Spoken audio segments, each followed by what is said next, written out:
রক্তক্ষয়ী সংঘর্ষের পর এবার কক্সবাজারের চকরিয়ায়ও তোপের মুখে পড়েছেন জাতীয় নাগরিক পার্টির নেতাকর্মীরা।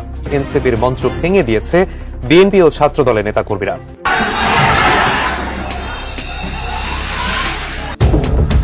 এবার এনসিপি নেতাদের বিরুদ্ধে নারীর কাছ থেকে গাড়ি, আইফোন ও নগদ টাকা নেওয়ার তথ্য সামাজিক যোগাযোগ মাধ্যমে ভাইরাল হয়েছে। 13 জুন স্বাভাবিকভাবে আমাদের দেশ গড়তে জুলাই পদযাত্রা আমাদের কিছু লক্ষ্য আছে, উদ্দেশ্য আছে, সেই বার্তা তো সবার। বাংলাদেশে আবারও অস্থিরতা।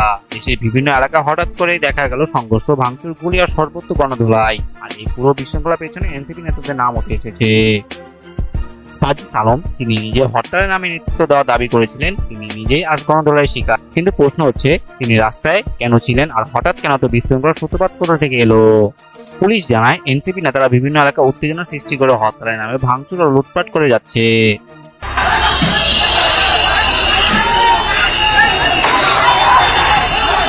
তাছাড়া সম্প্রতি একটি ভিডিওতে দেখা গেছে এক এনসিপি নেতা নারীর কাছ থেকে টাকা সহ আইফোন কেড়ে নিয়ে পালিয়ে যাচ্ছে।